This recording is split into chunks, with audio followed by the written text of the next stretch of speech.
President Trump is moving to make sure that these defendants and that these young punks are being brought into the criminal justice system so that we have access to them, so that we get a criminal record, and so that we are able to identify them as the violent punks that they are. Now, on this male, this 17-year-old, today stands charged with armed robbery while possessing a firearm in violation of 22 DC Code Section 4504. He is also charged with the possession of a firearm during a crime of violence, and he is charged with aggravated assault while armed.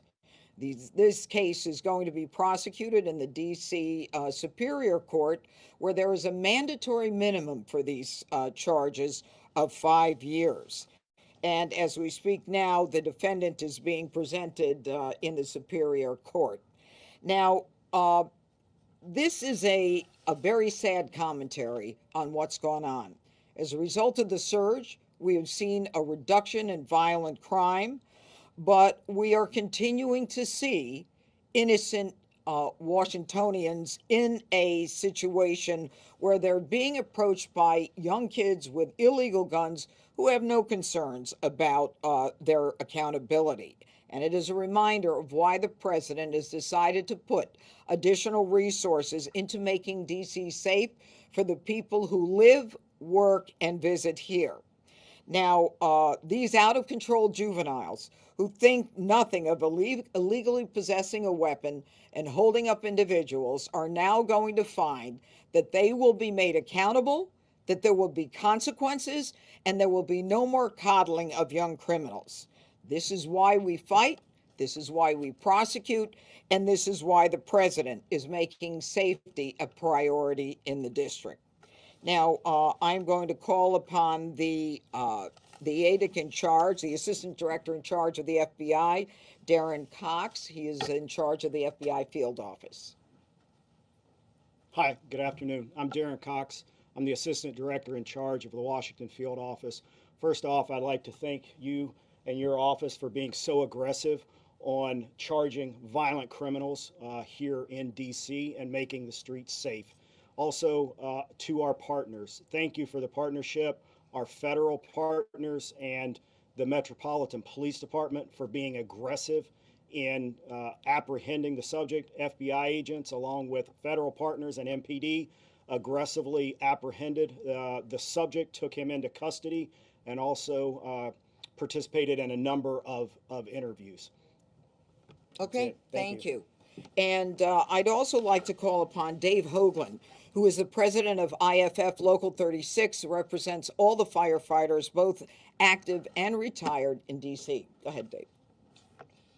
Thank you, Judge Pirro. I just want to thank you for chasing down this incident that happened over the weekend to take care of firefighter Jeanine. He's a committed public servant who on and off duty serves the district and lives and resides in the district, and we appreciate your commitment to making sure that our responders are kept safe both on and off the job. All right, thank you. All right, any questions? Your plans to upgrade charges here? I know that was what was asked, and we charged with attempted robbery. But yeah, I have upgraded the charges. It is now armed robbery, and that's why I was so clear in describing. He handed over the phone and everything else that was in his hands. So that is a completed as opposed to an attempted, and it's an armed robbery, which under Title 16, we have authority over 16 and 17-year-olds who commit armed completed robberies. Now, what I think is important to note is that we need to lower the age. We need to make sure that we get a net of all of those violent individuals, young ones, who who feel nothing or no consequences when they get an illegal gun and decide to use it. So, but there are also additional charges, as I stated. Can we upgrade this? Can you upgrade this to attempted murder? I think a lot of people are wondering that as well. Well, the aggravated assault while armed is probably the most serious we could do. Attempted murder is not covered under Title 16. Murder is covered under Title 16. Armed robbery is covered under Title 16, Burg 1, and rape. Okay? Those are the four. Part of the Okay. issue is also that it took a long time for him to get in contact with 911. He actually had to call his fellow firefighters to come help him. That's a continuing problem in the district that also creates issues in your office, I imagine. Has this office considered asking the president to reroute some of those National Guard and surge resources to helping with 911 and OUC?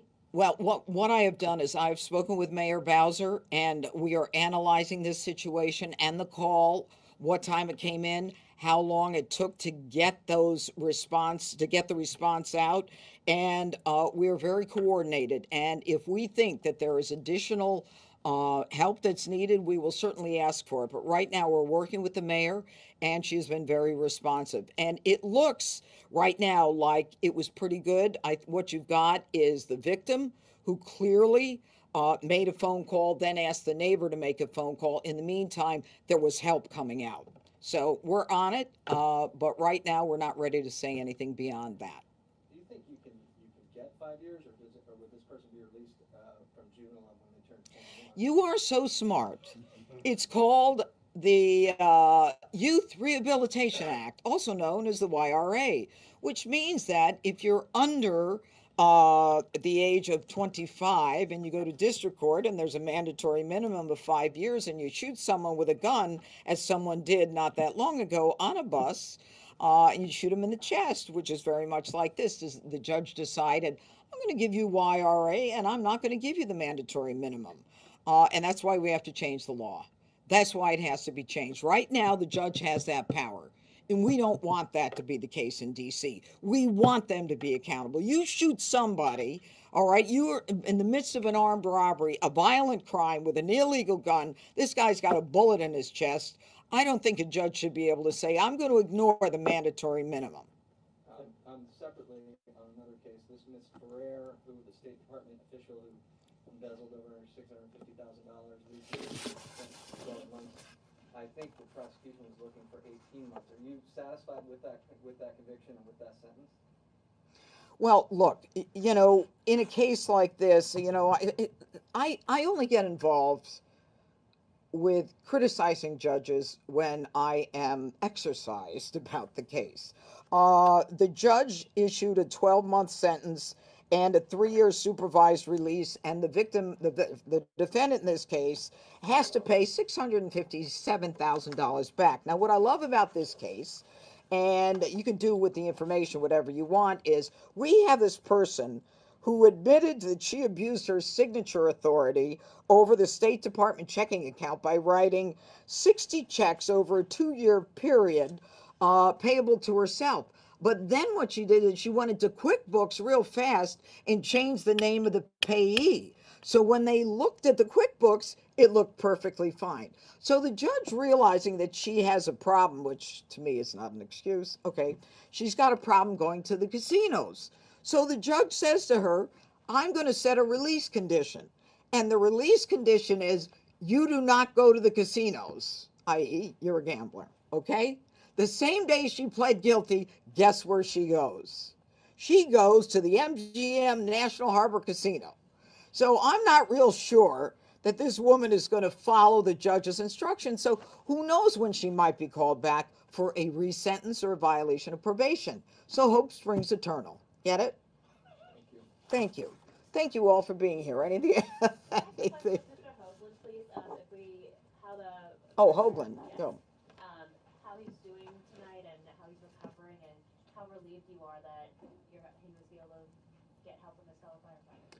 Yeah, I was at the hospital with him till late Saturday night, along with members of his company, Truck 7 and Engine 18. They were the same members who responded to help him, along with one of our medic units.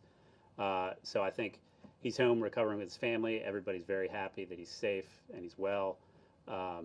They actually left the bullet in him because they would have done more damage taking it out. But I think we're all breathing a sigh of relief that this wasn't worse. Judge Pirro, DC crime statistics show an uptick in crime since the takeover ended, the 30 days.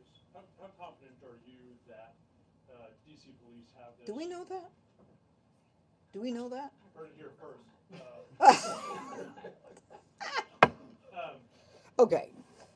I don't know that that's the case, but what I can tell you is the president's crime surge in D.C. made an incredible difference. I mean, in terms of robberies, carjackings, violent crime, homicides down 53%.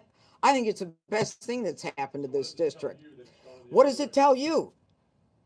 Well, that could be a conversation over coffee. I'm not the U.S. Attorney here in D.C.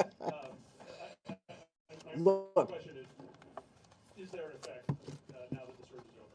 I don't know yet. I haven't seen the numbers. I don't know if that's something that I can conclude. Do you think I can read that without my glasses?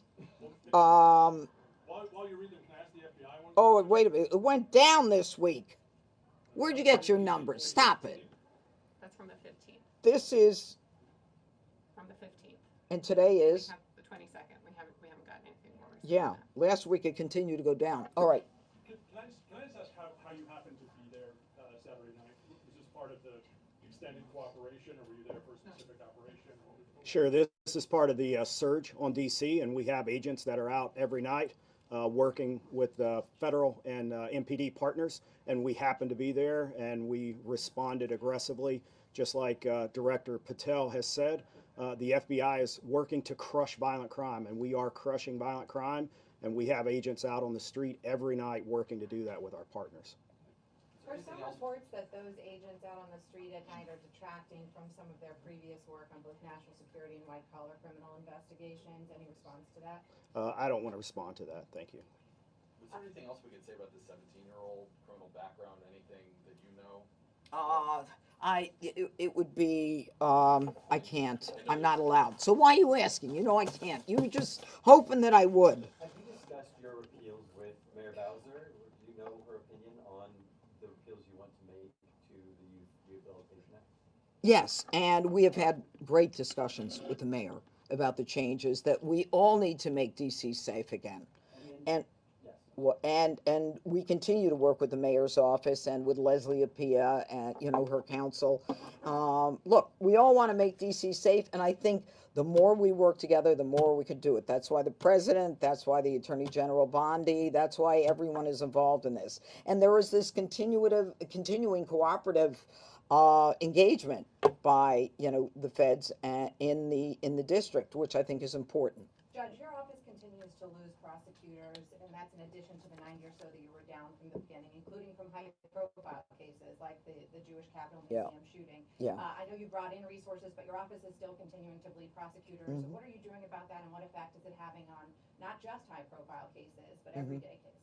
Well, first of all, if you know anybody who wants to work here, you should give me their resume. That's number one. But number two is, look, we continue to try to get the best people we can in the office. And it's not unusual for people to leave a prosecutor's office. They get their experience, and then they go out into the private sector and they make a lot of money. And this is it's a very big and important office. And I'm not surprised that people would leave this office to go on to other things. They have families, they have kids that are growing that need college educations. It's not that unusual. And we continue to add prosecutors as we go forward.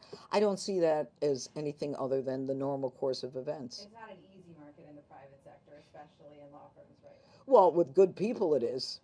With good people it is. All right, everybody, thank you. Of Halligan and EDGA, are you concerned at all that there's starting to be this Politicization. No, I am not. Of U.S. Attorney's offices? I am not worried about that at all. All I know is that this office will continue to fight the fight, and we will continue to work with all our partners, and we will be fair and just.